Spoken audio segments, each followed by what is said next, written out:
Boa noite a todos. A live de hoje é a quinta live que estamos fazendo, a segunda com o psicólogo Maurício Barros, e ela vai ser uma continuação da live da semana passada. Quem não assistiu, não conseguiu assistir a parte da entrevista com a doutora Valéria, foi muito, agregou muito, né? Ela falou bastante sobre os aspectos físicos do câncer de mama. E o tema da nossa live de hoje é o cuidado com a saúde mental após o diagnóstico do câncer de mama.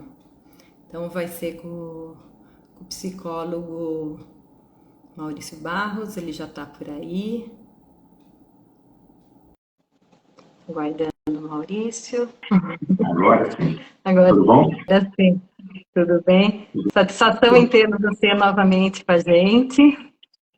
Eu que agradeço o convite, a oportunidade de estar aqui para a gente conversar sobre esse assunto que é super importante, especialmente nesse mês. Prevenção é tudo. Sem dúvida. Maurício, como é que o assunto é bem vasto, então eu acho que é bom a gente já começar e o pessoal vai entrando. Ótimo. Tá? O tema da nossa live de hoje seria, o cuidado da saúde mental após o diagnóstico de câncer de mama. Só que eu vou tomar liberdade de começar um pouquinho antes. Porque, na verdade, eu acho que tudo começa quando a mulher se toca e percebe que tem algo estranho ali. Então, eu vou contar um caso para você rapidinho. Acho que se tem alguém que já assistiu da semana passada, eu acabei contando ele para falar o aspecto físico e agora eu vou falar, a gente vai conversar sobre o aspecto emocional disso. Perfeito. Então, o caso é o seguinte: a paciente percebeu um nódulo no seio e, com medo, não abriu para ninguém, ela guardou com ela. E passou meses, ela ia, quando ela se lavava, ela percebia que aquele carocinho estava crescendo, o carocinho foi crescendo. 6 meses depois, começou a dar deformidade. Então, ela olhava, já percebia, no olhar, ela já percebia o carocinho. E o mamilo dela começou a alterar também, começou a mudar de posição. Ele começou a inverter. E daí que ela foi procurar ajuda. Só que essa distância entre você perceber alguma coisa e você procurar uma ajuda pode ser determinante no processo de tratamento, né? E como que ela levou muito tempo, o tumorzinho, que teoricamente ele seria encapsulado, ele já não estava mais encapsulado, ele já tinha infiltrado. Então, ela teve que aí retirar a mama inteira, coisa que poderia ter evitado. Então, essa questão, gostaria que você explicasse para a gente, contasse, falasse um pouquinho a respeito dessa questão do medo, da ansiedade, da negação, quando que a gente começa a perceber alguma coisa diferente. Pois não. Se eu puder, eu gostaria de dar uma dica. Uma coisa que eu aprendi com a idade que eu tenho e com a experiência profissional é que para tudo o qual você se prepara, se porventura aquilo ocorrer na realidade, o fato de você ter se preparado acaba te colocando numa condição extremamente favorável de enfrentamento e solução. A questão do câncer, ela tem um estigma que vem da nossa geração. Na minha casa, a minha mãe nunca falou a palavra câncer. Era aquela doença, a doença com C, porque supostamente falar de câncer atraía câncer. Esse tipo Sim. de conduta, de evitamento, de negação, ela tira da pessoa a oportunidade de preparação, não só para o enfrentamento, mas também e principalmente para a prevenção. Na minha experiência profissional, as pessoas que eu atendi, que foram acometidas pelo câncer de mama, independente se elas tiveram um enfrentamento mais fácil ou mais difícil, o que foi extremamente determinante era o quanto que elas estavam disponíveis para poder fazer essa prevenção. Então, acho que a conversa realmente do Outubro Rosa é entender a doença, desmistificar, e essa desmistificação faz com que o medo não impeça a prevenção. E, para isso, eu não sei se eu vou entrar naquilo que a Valéria falou ou não, mas caso aconteça, vocês me perdoem, tá certo? Câncer não é uma doença. Câncer é o nome dado a mais de 200 tipos de doença, sendo que uma grande parte desses 200, quando diagnosticado no seu estado inicial, é perfeitamente tratável. E alguns deles são totalmente benignos. A exemplo de um câncer de tireoide, que é extremamente comum, é uma intervenção simplificada, o procedimento terapêutico através do iodo radioativo é algo que é tranquilo de ser feito, tá certo? E é câncer e é altamente tratável, tá certo? O melanoma não maligno, que é o câncer de pele, as verrugas que nós temos aí. Então, eu vou na dermatologista e eu tenho ali uma oh, meu Deus, hiperplasia, nossa senhora, neoplasia de células da pele, e o meu cirurgião ou a dermatologista vai retirar, vai fazer a biópsia e constatando que um melanoma não maligno, não tem nenhum tipo de risco e é câncer. Então, quando a gente entende essa diversidade, a gente tira o estigma do câncer, que é o estigma do quê? Quando você pensa em câncer sem conhecimento e informação, você já pensa naquela mulher sem cabelo, sem sobrancelha, que está numa condição horrível por uma quimioterapia dolorosa, sofrendo demais, e aqui horror danado. E, na verdade, isso pode ser prevenido. Prevenido de que forma? E aí, a história da Lu, ela é perfeita no sentido de que um câncer de mama diagnosticado no estágio 1, através da palpação, ele tem 99% de recuperação. 99%. Agora, se a pessoa, por qualquer motivo, psicológico, emocional, ignorância, preconceito, medo, incapacidade de lidar sozinho com esse enfrentamento, ela atrasar o diagnóstico, e esse câncer de mama for para o estágio 2, que é o estágio que a Lu comentou, esse índice cai para 93%. E nos casos gravíssimos, onde a pessoa não tratou, e ele já saiu da mama e foi para os gânglios linfáticos, a recuperação é de 30%. Então, percebam, 99, quase 100 para 30, de acordo com a prevenção, de acordo com a quebra do preconceito, da ignorância, de acordo com a eliminação do estigma.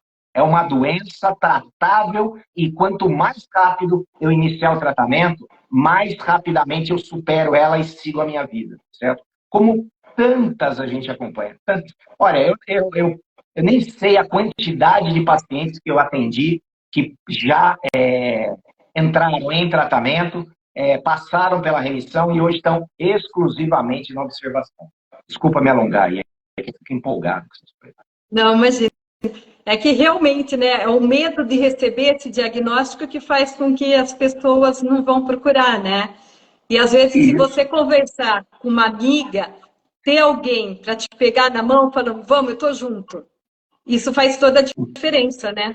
Exatamente. Então aí, retomando a minha fala, uma pessoa que tem um pavor, uma pessoa que tem um preconceito à ignorância, essa pessoa, além de não fazer os exames, os autoexames, além de não fazer os exames normais do mês de outubro, a mamografia, essa pessoa, caso identifique alguma coisa, por conta de medo, acaba tomando uma postura de defesa psicológica chamada negação.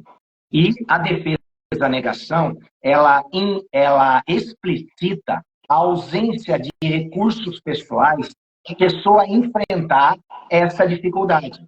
Por isso que esses encontros que a gente tem, e o próprio mês de outubro, e a quantidade de informação disponível hoje, ela serve para que essa pessoa, diante de qualquer possível autodiagnóstico ali, de qualquer carocinho, imediatamente já vá procurar serviço médico. Mas olha, eu não me sinto forte o suficiente.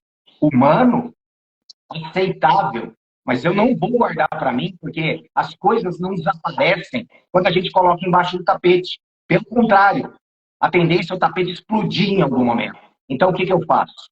Eu vou falar com a minha mãe, eu vou falar com a minha irmã, eu vou falar com uma colega, eu vou falar com a cunhada, eu vou falar com qualquer pessoa. E essa pessoa, diante da situação, pode me pegar pela mão e me auxiliar nesse momento aonde a possibilidade e o medo de um diagnóstico positivo possa estar me travando na iniciativa de começar o tratamento.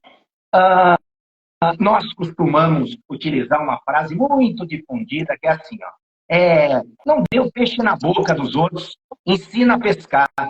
Mas na minha profissão, eu posso dizer para você que em uma quantidade enorme de situações, a pessoa não tem força nem para segurar na vara. Aí a gente vai lá, pega na mão dela, leva ela, acompanha ela, e aí vai oferecer todo o suporte para que aquilo não evolua e progrida para um estágio que vai dar mais trabalho, certo? Isso. Aí passa para uma nova fase, né? A fase do impacto quando vem o diagnóstico, né? E aí entra aquele, o porquê eu? Tanta gente, por que eu fui a escolhida, né? E daí entra aquele choque, né? De reações, né? De o pavor de como vai ser. Então, fala um pouquinho sobre isso. Luciane, eu não queria dar uma impressão errada, tá certo? Mas foram tantos porque que eu já ouvi na minha vida, e a resposta que vai sair de mim é sempre a mesma. Meu filho sofreu um acidente. Por que eu? Por que você? Se fosse o filho da vizinha, não tinha problema. Se fosse o seu sobrinho, não tinha problema. Mas tendo o seu filho, aí tem problema. Por que eu? A resposta é, por que não eu? O que eu me acho de melhor que não possa acontecer uma coisa natural da vida para mim? Nós estamos aqui. A gente tem um corpo. Esse corpo, ele possui trilhões de células, que são organismos vivos, verdadeiras máquinas orgânicas, funcionando de forma perfeita, concatenada, criando órgãos e tecidos. Tudo isso para você funcionar.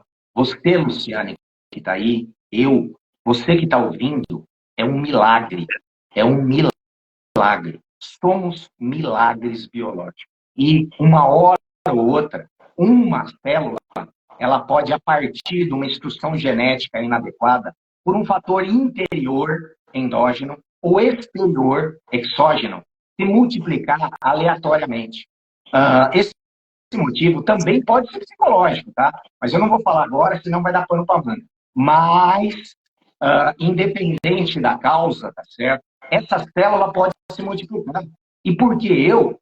Porque está acontecendo comigo. E mais do que perguntar por que eu, por que não eu, qual é a melhor solução e enfrentamento que eu posso dar para isso. E sabendo que eu não vou atrair para mim uma situação mais difícil que a minha própria capacidade e competência tem de enfrentar, tratar e superar.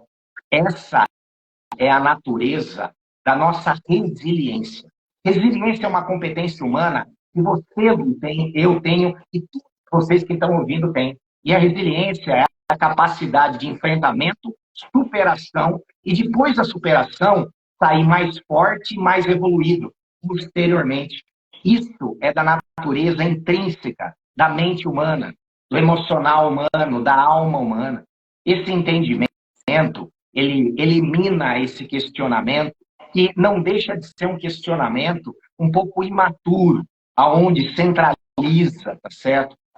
Na própria pessoa, questionamentos que não vão levar a lugar nenhum. Mas, dentro da psicologia, entendemos isso como uma das 5 fases do luto, que são fases das quais uma pessoa que recebe um diagnóstico de câncer de mama, ela passa. A primeira é a negação, a segunda é a negociação e barganha, aonde ela pergunta por que eu, aonde ela vai tentar fazer uma promessa, aonde ela vai tentar tomar um chá de confrei misturado com não sei o quê, aonde ela vai em tudo quanto é lugar, mas que, na verdade, essa doença ela é tratável através da medicina oncológica, com medicações terapêuticas e com complementação multiprofissional, para que você tenha esses 99% de sucesso diagnosticado no estágio inicial. Mais do que ficar na negociação perguntando, eu vou para o problema.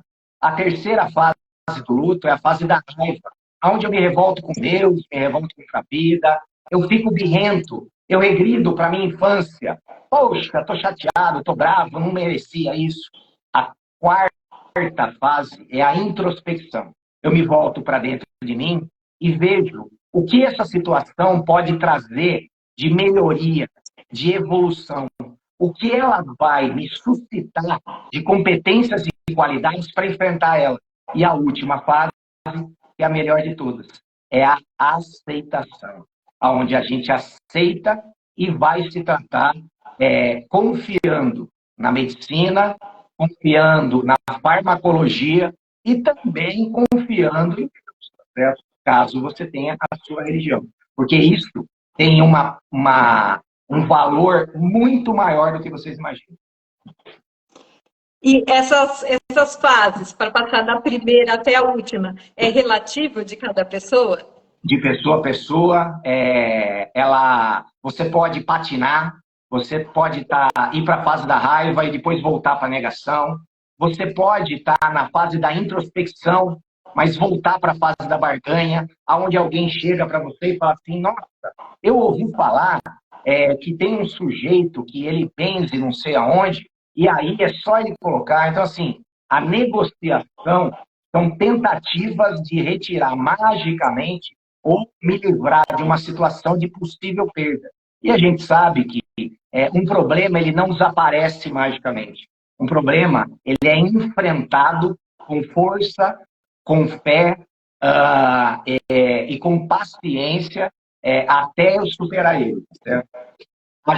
Ajuda, todo tipo de auxílio favorece, mas não somos levianos de atribuir a viabilidade da cura ao avanço da oncologia e da farmacologia hoje relacionado ao câncer de mama. Porque o que nós tínhamos há 20 anos atrás, o que a gente tem hoje, é impensável de melhor. Impensável em todos os sentidos, até nos efeitos colaterais. Sem dúvida. Agora, vamos falar um pouquinho da importância da família nessa hora que a mulher descobre e que tem o diagnóstico, né? Então, a importância do apoio da família ou a falta desse apoio da família também, né? Para uma Olha, mulher. eu vou dizer para você que a família, normalmente, ela compartilha desse padrão, às vezes, de ignorância e de preconceito com relação à doença. Mas, vencido essa fase, eu tenho como experiência pessoal que a família tem uma excelente adesão, normalmente, raros os casos onde existe um afastamento familiar, certo? Obviamente, guardadas as proporções e recursos de cada pessoa. E aí eu gostaria de fazer uma ressalva e, queridos ouvintes do sexo masculino, não fiquem chateados comigo, porque tem um lugar de fala. Nós, homens, somos bem inferiores em lidar com adoecimento próprio e adoecimento de terceiros. Temos bem menos tolerância à dor, bem menos resiliência, temos uma sensação de perda de controle, o que nos angustia e muitas vezes suscita uma reação que aparentemente é negativa, mas na verdade é só medo. Você está entendendo? Então, cabe ao paciente ela ter uma clareza de que o apoio familiar é fundamental, mas ninguém dá aquilo que não tem. E eu não posso cobrar de uma pessoa o que ela não tem para oferecer, porque o resultado vai ser dois. Eu vou ficar frustrado e vou humilhar a pessoa. E ninguém tira leite de pedra. Então, se minha mãe está me dando muito apoio e o meu pai não consegue, respeita, porque ele não consegue, não porque ele não te ama. Pelo contrário, é que ele te ama demais e não está conseguindo dar conta disso. Outra questão masculina é o senso de responsabilização embutido pela cultura. A função masculina é segurança e proteção. Que tipo de homem eu sou que não consigo proteger a minha mulher de ter um câncer? Como se isso tivesse lógica. Não tem. Mas a cabeça da gente, homem, é desse tamanho. E isso, infelizmente, passa. E o homem se sente impotente diante da dor, do enfrentamento. Lógico, existem exceções, onde o homem se porta de forma exemplar, mas a grande maioria é carente desses recursos emocionais. As mulheres têm uma capacidade de enfrentamento muito maior que a gente. Então, normalmente, o suporte familiar ele está mais relacionado afetivamente às mulheres e o suporte material, que é a infraestrutura, pegar papel, bardear para lá, para cá, resolver problema de comida e está tudo certo. Porque se dividir direitinho, tem serviço para todo mundo, certo? E cada um com aquilo que consegue. Faz sentido isso?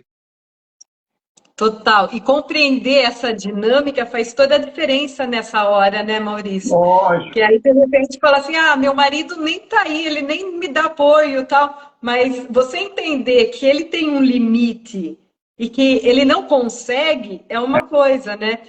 Tudo bem, seu marido não consegue? Pega uma amiga, vai com a sua irmã, vai com a sua mãe. Ela vai te dar força nessa hora. Independente de cada um Não no é seu falta papel. de amor. Não é falta de amor. Às vezes é excesso de amor e incapacidade emocional de lidar com a situação por, culturalmente, eu ter sido educado com a ideia de que eu sou responsável e eu deveria te proteger de uma coisa que é totalmente aleatória, você está entendendo? Então, assim, meu marido não me ama, ele não está me dando o apoio necessário. Não, ele está com dificuldade justamente porque ele te ama demais e não sabe o que fazer e como.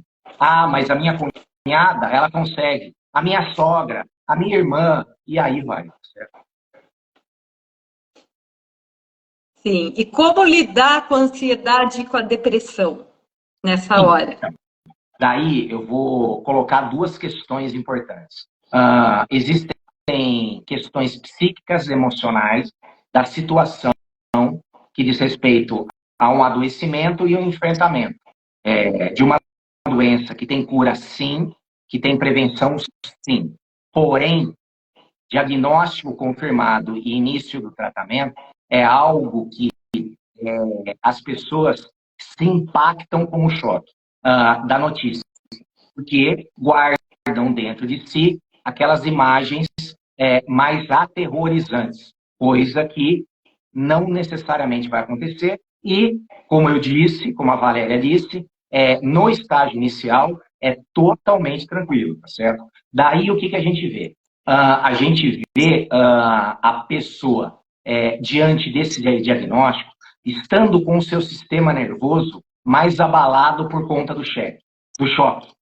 Daí, o sistema nervoso mais sensibilizado, ele tem respostas emocionais mais exageradas. Então, é muito natural a pessoa ficar mais sensível, ela ficar mais emotiva, ela potencializar as emoções dela, naturalmente, devido ao enfrentamento. Isso é uma questão.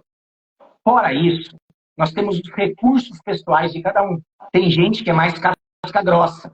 Ah, eu tive um câncer, eu fui lá e meti a cara e fui e resolvi. Tem pessoas que são mais sensíveis. E não tem certo ou errado. Não tem melhor ou pior. Cada ser é único e individual. Então, a gente respeita a humanidade de cada um.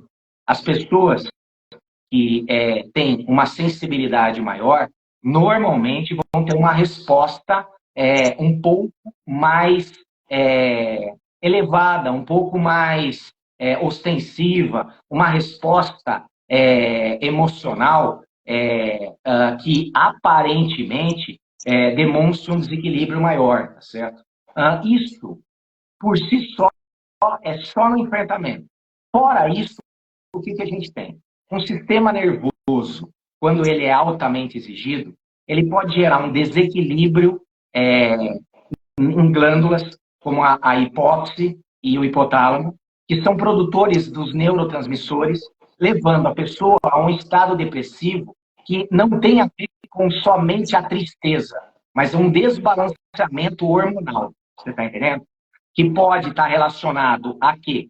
A tristeza, desânimo e apatia, ou a um estado de ansiedade, pânico, medo excessivo e até crise de ansiedade generalizada. Você está entendendo? Mas aí nós já estamos falando de questões fisiológicas, tá certo?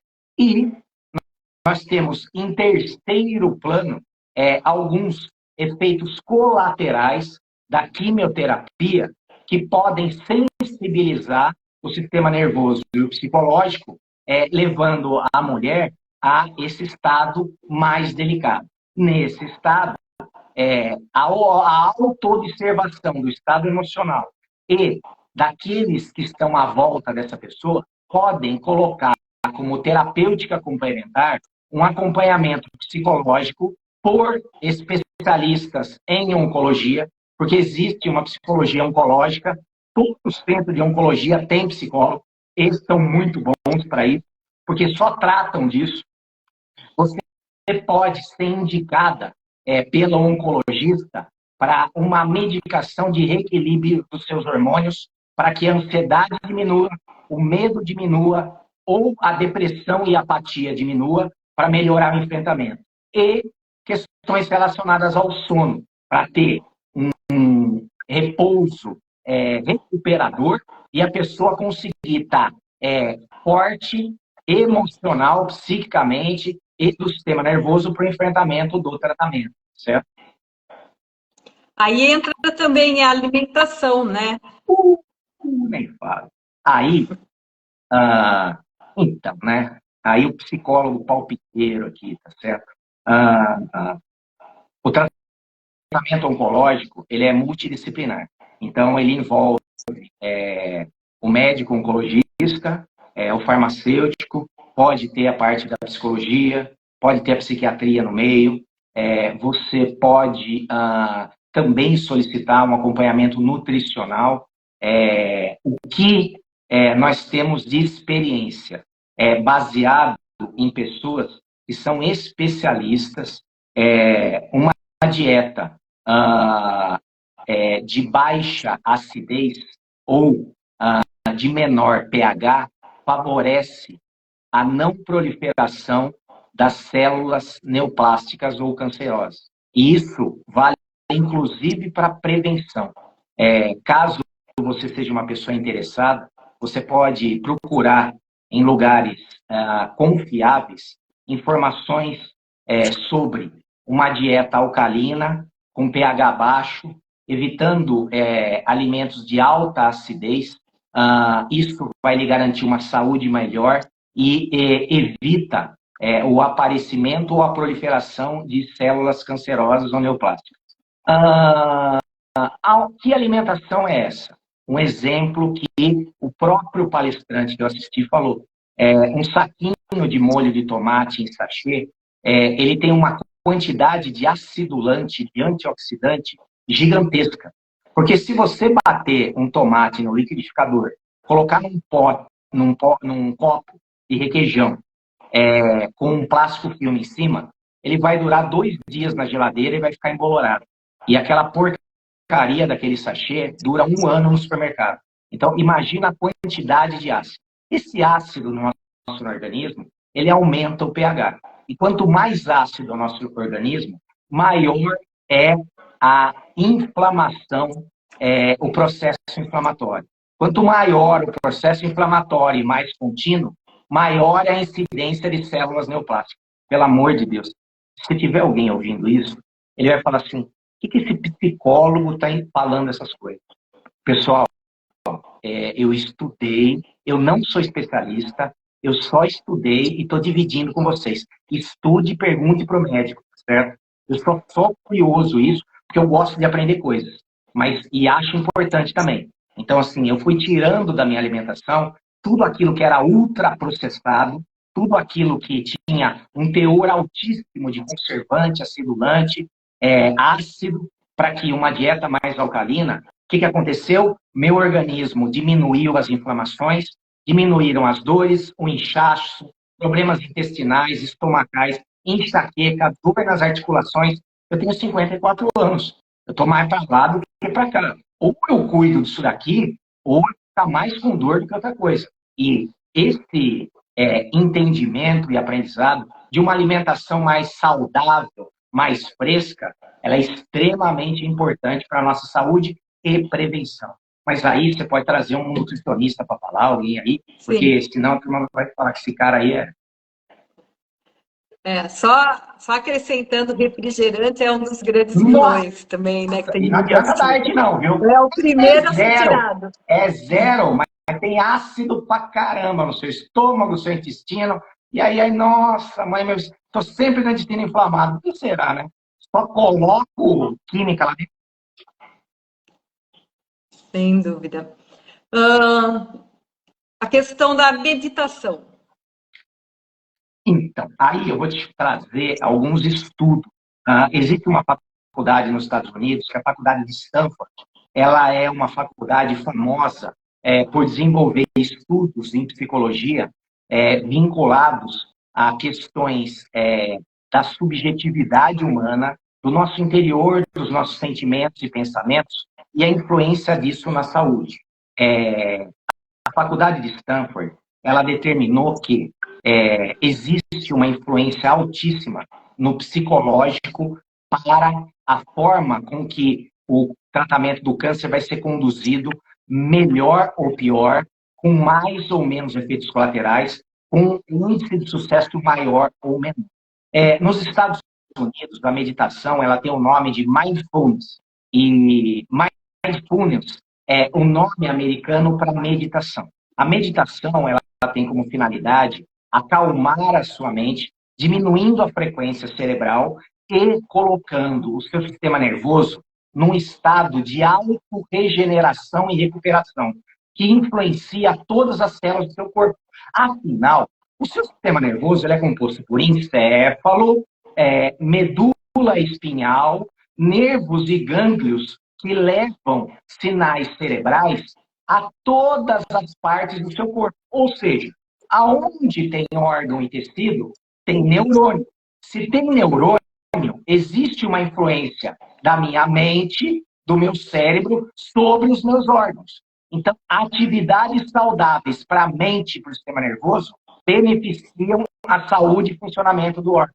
E nós trabalhamos a partir de uma orientação com uma meditação dirigida para pacientes oncológicos, onde ele entra no estado de relaxamento, ele acalma a sua frequência cerebral, e aí ele exercita imaginação e criatividade, aonde as células do sistema imunológico são soldadinhos que vão lutar contra as células tumorais, vão ganhar delas, vão matar e vão encaminhar elas para serem eliminadas pelo rim ou pelo intestino para ir embora do meu corpo, tá certo? Isso funciona, mensurado através de pesquisas que isso tem um resultado positivo. Isso tem a ver com a crença da pessoa? Obviamente, tudo tem a ver com a crença. Uma pessoa negativa, pessimista, que não alimenta nenhum tipo de fé, obviamente, ela se deixa envolver pelo negativismo, pelo desespero, pela revolta e pelo ressentimento, o que favorece a proliferação do câncer. Então, de acordo com o teu estado mental, você pode piorar ou melhorar. Você pode ser ativo na tua melhora ou ativo na resistência à melhora. E tem uma muito boa sobre perdão. Tem uma, chama Fred Luskin, o pesquisador. Ele pegou pacientes cardíacos e oncológicos e submeteu à terapia do perdão. Ele chegou à conclusão que pessoas que fazem a terapia do perdão têm uma remissão mais rápida e mais eficiente, tanto para cirurgias cardíacas de peito aberto, quanto para neoplasias para câncer. Mágoa da câncer. Maurício, e lembrando que isso é para qualquer fase, né? Desde o momento que você percebeu até quanto mais você fizer, mais equilíbrio você vai conseguir para o seu organismo, né? Sem dúvida nenhuma. Sem dúvida. Isso não tem nada de místico, de esotérico, de nada. Nós estamos falando do quê? Nós estamos falando da mente, do emocional da pessoa e de uma predisposição ou a um enfrentamento positivo que vai me evocar os melhores recursos para eu resgatar minha saúde, ou revolta, ressentimento, pessimismo, desespero, que vão gastar uma energia danada que eu preciso para o meu tratamento. Então você fala assim, nossa, você está falando coisas, como é que chama? Terapias, nada. É cabeça e emocional. Tudo coisa de ciência, tá certo? Tem nada de esotérico aí. Sem criticar o esotérico, pelo amor de Deus. É que a minha área é essa. Sem dúvida. Eu vou dar uma dica aí para o pessoal de um aplicativo gratuito. Ele chama 5 Minutos Eu Medito. Ele tem umas meditações livres, mas ele ensina você a fazer a meditação. E ele tem uma meditação guiada, mas a meditação guiada é em espanhol, já que é uma ONG espanhola que trouxe, a ONG chama... Eu vou dar uma dica no YouTube. Você procura meditação guiada Brian Weiss. Meditação guiada Brian Weiss. Brian Weiss é um americano que escreveu uma quantidade enorme de livros. E hoje a gente pode dizer que ele é o sujeito mais famoso nessa área do Mindfulness. E as meditações guiadas dele do YouTube tem de 10 minutos, de 20, de 30. São sensacionais. Eu pratico desde 2007. A que hora? Come, deita, pega o celular. Em vez de ficar vendo coisa que te deixa nervoso no TikTok, no Instagram, no Reels, pega uma coisa saudável e faz ali. Garanto que você vai ter uma tarde bem mais tranquila e saudável. Sem dúvida. Ele é fantástico. Até ler os livros dele nessa fase aí te ocupa a cabeça com outras coisas, né? Porque o importante, se a gente deixa... Só coisa positiva. Se a gente deixa a cabeça é traiçoeira, né? É. Se você começa a pensar muito na doença e tal, sua cabeça vai fazer da doença um monstro, né? Sim, E daí perfeitamente. ela te afunda. Então, vamos falar agora do pós-tratamento. Então, essa mulher já fez a quimio, já fez a rádio, fez a cirurgia, e aí? Então, eu queria falar do durante um pouquinho, tá certo? Tá. O durante, existem alguns aspectos subjetivos, são aspectos do emocional, do imaginário feminino. O seio, ele é uma representação da feminilidade. O seio, ele é uma representação do nutrir, do oferecer o leite materno. Qualquer adoecimento no seio, qualquer risco a esse seio, a necessidade de uma esterectomia parcial ou total, ela vai evocar nessa mulher questões relacionadas à feminilidade dela. E esse tipo de coisa merece um cuidado muito grande, merece acolhimento, não é frescura, é algo legítimo, é verdadeiro, é humano. Mas vão-se os anéis, ficam-se os dedos. Lógico, esse ditado é perfeito. Porém, isso não me faz menos humana e não me faz sofrer por eu ter uma parte do meu corpo ali sofrendo uma cirurgia, uma redução de um quadrante, alguma coisa nesse sentido. Então, assim, existe uma questão que deve ser levada em conta, que deve ser respeitada e deve ser tratada com todo o carinho e delicadeza que ela merece. A partir daí, você tem o tratamento quimioterápico ou imunoterápico. E você tem a radioterapia também. Esses tratamentos, eles geram efeitos colaterais diversos, que afetam também o psicológico. A quimioterapia, ela gera um pouquinho de confusão mental, um pouquinho de falta de atenção, um pouquinho de falta de memória, um pouquinho de desorientação. Os remédios da quimioterapia, eles são um pouco depressores do sistema nervoso. Faz parte, faz, mas isso passa com o final do tratamento das sessões, tá certo? A radioterapia, ela não tem uma influência no psicológico, a não ser caso haja algum tipo de desconforto, de dor por conta da questão da pele. A imunoterapia, ela é algo que não tem representação psíquica e emocional, porque essa pessoa vai receber um reforço no seu sistema imunológico para ele reconhecer as células cancerosas como inimiga e combater elas, tá certo? Então tá tudo bem. Entendendo essa dinâmica, fica fácil. E aí dá para a gente seguir. Feito o tratamento, a gente tem a questão do pós-tratamento. Cada pessoa, de acordo com as suas condições e recursos, ela vai responder de uma forma ou de outra.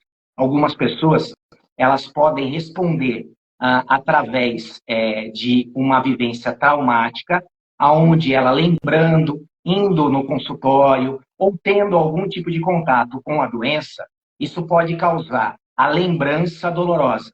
Esse tipo de situação e de vivência, ela é natural e normal, e ela passa com o tempo.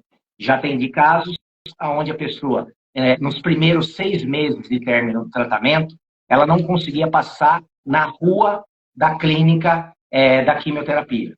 Já tem de casos onde a pessoa teve um tratamento um pouco mais doloroso, demorou 1 ano para ela se recuperar do trauma e entender dentro da normalidade, tá certo? Aí existe uma divisão. Eu poderia dizer que uma parte das pessoas, depois que passa pelo processo, ela sai fortalecida, sai mais evoluída, tem as suas qualidades e competências aprimoradas pelo enfrentamento, especialmente a sua fé. E ela sai com uma certeza. Eu venci e eu não tenho medo de passar por isso de novo. Porque eu fui, superei, enfrentei, foi difícil, mas eu estou aqui. Então, vou conseguir novamente. Outras pessoas, um pouco menos de recurso emocional, eu passei por isso, tenho um medo muito grande de acontecer novamente. Porém, independente do medo, esse medo precisa ser tratado para que a pessoa continue todo o processo de acompanhamento para não reincidência, tá certo? Então, identificado uma vivência traumática que pode atrapalhar o acompanhamento pós-tratamento, pós-alta, essa condição precisa ser encaminhada para o psicólogo de oncologia, para que ele venha colocar as ferramentas dele para que esse trauma ele desapareça e a pessoa entenda que, apesar do pouquinho de medo que ficou, é muito mais barato o acompanhamento e a prevenção secundária que nós chamamos. Prevenção secundária eu vou prevenir que aconteça de novo. Prevenção primária é aquela que é da primeira vez, tá certo? Tá, e uma coisa, assim, o respeito da mulher, né? Porque às vezes a mulher faz a cirurgia e ela não está preparada para colocar uma prótese já naquele momento, né? Então, essa é uma questão também que acaba afetando, né? Toda a família também, né? Você colocou uma questão importante, né? A gente vive num mundo de ansiedade, a gente vive um mundo onde as pessoas querem tudo muito rápido e a sua mente, o seu emocional, tem o tempo dela. Não adianta você forçar. Se você se casar e não estiver preparado, vai dar errado. Se você for mudar de cidade e não estiver preparado, vai dar errado. Se você for fazer uma intervenção cirúrgica reparatória e não estiver preparado, não vai dar bom. Então, a sugestão respeita o seu tempo e aí, independente da opinião dos outros, independente da pressão estética, porque a questão estética, ela é extremamente insignificante diante da grandeza e a gravidade desse enfrentamento e do sucesso. A estética é desse tamanho, o enfrentamento é desse tamanhão. Então, a gente tem que colocar cada coisa no seu devido lugar. É a minha saúde em primeiro lugar, a minha vida em primeiro lugar, e aí, depois da minha vida, minha saúde preservada, tudo em ordem, aí eu vou pensar em restabelecer a minha parte estética. E hoje, a gente tem, na medicina estética, na cirurgia plástica, situações assim sensacionais. Então, assim, não tem nada que não seja resolvido. E até lá, todo expediente ele é válido. Ah, mas eu tenho vergonha de ficar nua na frente do meu marido depois da minha esterectomia. Nem de quadrante ou total. Desculpa, eu estou falando de esterectomia porque uma paciente minha fez do útero. É mastectomia. Pelo amor de Deus, você devia ter me corrigido. Que eu estou vivenciando um atendimento onde a paciente acabou de retirar o útero, tá certo? Então, eu estou com a esterectomia na cabeça. É mastectomia. Mastectomia de quadrante. Diante dessa condição eu tenho vergonha de mostrar o meu corpo para o meu marido. Sem problema nenhum. Então, você vai transar de sutiã, você vai transar de camiseta, porque para ele isso não é importante. O que é importante é que você está viva e saudável. E uma questão pequena estética não vai te fazer menos desejável ou mais desejável. O que realmente importa é a sua vida. Isso não tem preço. E se por um acaso alguém perto de você é mais importante a sua estética do que a sua saúde e a sua vida, essa pessoa é tóxica, abusiva, tire ela da sua vida, porque pode ser que ela seja um dos motivos de você ter desenvolvido o seu câncer. Maurício, você acabou de comentar de falar um ponto que eu ia já comentar contigo. Tem um caso do marido que fala para mim assim: minha mulher foi mutilada, agora ela tinha os peitos tão lindos, agora o que é aquilo? Eu não tenho mais nenhum desejo. A hora que ele falou isso para mim, eu fiquei assim, como? Aí eu fiquei pensando, falei assim, a mulher era o seio para esse homem? Era isso? Ele resumiu ela nisso, né?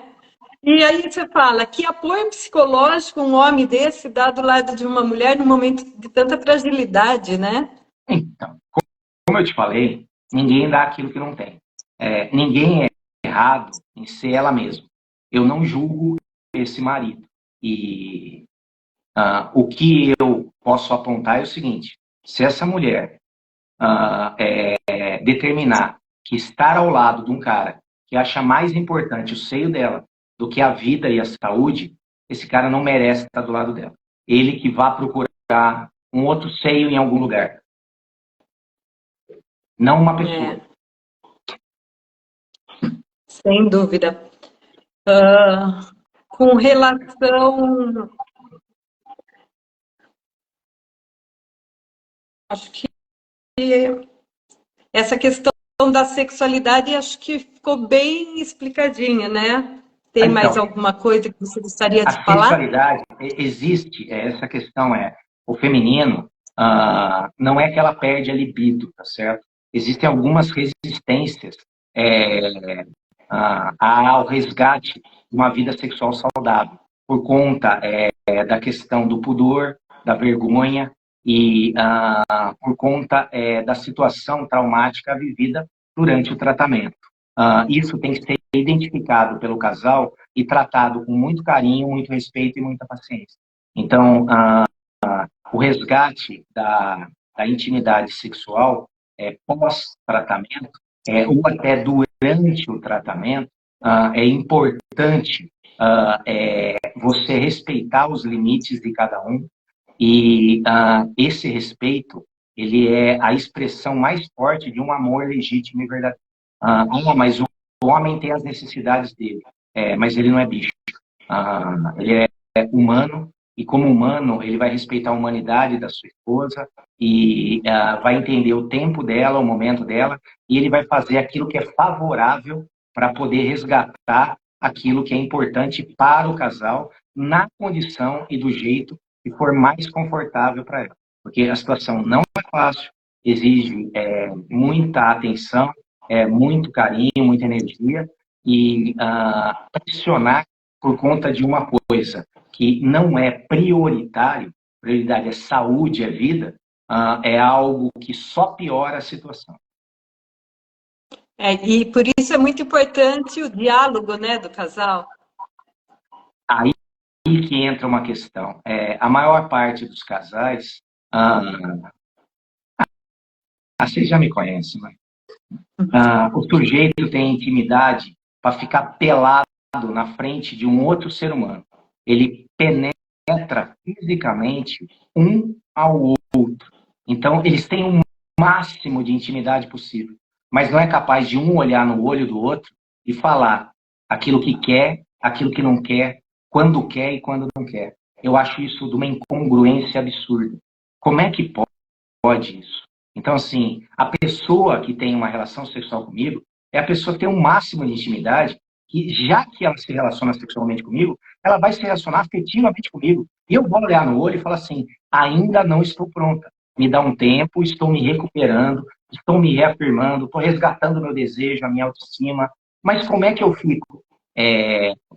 Pensa um pouco em mim e aí você pensa em você também. Essa é a questão. Porque se nesse relacionamento o egoísmo fala mais alto, tem que ser revisado alguma coisa aí, certo? E aí pedir ajuda também é bom, tá? Ajuda de pessoas mais maduras, pessoas próximas, ajuda profissional. O que eu vou dizer para vocês, eu não estou puxando a sardinha para o meu lado não, tá? Mas um acompanhamento psicológico para o paciente oncológico, ele trata uma quantidade enorme de coisas. Tem muito pano para manga, muita coisa para ser conversado com a pessoa e com a família. Então, assim, não negligencie a oferta e oportunidade de acompanhamento psicológico na oncologia, porque isso vai abreviar uma quantidade enorme de sofrimento e de energia gasta desnecessariamente. Aí a energia fica só para a saúde, não para ficar com picuinha. Uma coisa que eu vejo muito é assim, às vezes a pessoa não quer mostrar a fragilidade que ela tem para outra pessoa, né? Então acaba deixando de comentar as coisas, de falar, de colocar o parceiro a par do que está acontecendo, de como eu estou me sentindo, para não mostrar que eu estou muito frágil para ele. Sim. E isso tem um nome, orgulho. O orgulho tira da gente oportunidades maravilhosas de viver bem. E o que é humildade? É aceitar a minha humanidade, as minhas fraquezas e fragilidades, e entender que o outro me ama por aquilo que eu sou por inteiro, pelo meu lado bom e lado ruim. Da mesma forma que eu enxergo ele nas qualidades e defeitos dele. Então, assim, essa compreensão e esse entendimento, ele é fundamental para uma relação mais honesta, mais sincera, onde tem mais diálogo, onde não existe tabu. Não tem nada que a gente não possa conversar num tom baixo, com respeito, com carinho. Subiu a voz, começou a falar coisa, não, aí não funciona. As conversas têm que ser conciliatórias, elas têm que ser amigáveis, amorosas, elas têm que ter o tom da construção, não da competitividade. E se você não conseguir sozinho, peça ajuda, porque disso depende a tua felicidade. Bom, acho que o nosso tempo já está meio esgotando, mas acho que o que fica aí, que a gente precisa pensar muito, é a respeito do apoio, né? Da mulher buscar o apoio, seja com amigos, com familiares, buscar o apoio da multidisciplinar, né? Do profissional, do médico, do psicólogo, e enfrentar o que ela tem que enfrentar, né? Com a ajuda das pessoas. O homem, ele tem um órgão chamado próstata, que vocês já ouviram falar. A próstata, ela vai aumentando conforme a idade vai acontecendo. Isso se chama hiperplasia da próstata. Hiperplasia da próstata é um tipo de câncer. E não é uma questão se eu vou ter, é uma questão quando eu vou ter. Porque todo homem tem. Que homem que não tem? Aquele que morre antes de ter. Então, quanto maior a expectativa de vida, maior é a probabilidade de, com 70, 80, 90, isso aparecer. Se eu estudar, se eu entender que hoje tem um tratamento extremamente pouco invasivo, através de um processo mecanizado, de raspagem, de sucção, com aparelhos, que a recuperação é tranquila, eu não vou ter medo de fazer o exame de próstata, eu não vou ter medo de fazer a minha dosagem de... Deu branco. PSA. PSA. Por quê? Porque não é uma questão de ser, é uma questão de quando. E quanto mais eu acompanho, mais eu fico tranquilo. E se por um acaso tiver uma hiperplasia, eu vou fazer um tratamento preventivo para não deixar virar. Então, o que vocês passam, a gente também passa. E a gente também está aprendendo a navegar nesse processo. O câncer de mama, prevalentemente é da mulher. Homem também tem câncer de mama, vocês sabiam? Sabiam, né? Uma incidência menor, mas tem também, tá certo? Tem que ficar ligado lá, certo? Isso. E... Então, você já está convidado para o mês que vem, para a gente fazer uma live falando então sobre o assunto. Desculpa. Lu, uma boa semana. Obrigado pela oportunidade. Um abraço a todo mundo que está assistindo aí, tá? Gratidão a todos, gratidão, Maurício. Até a próxima. Até a próxima. Tchau, tchau. Tchau.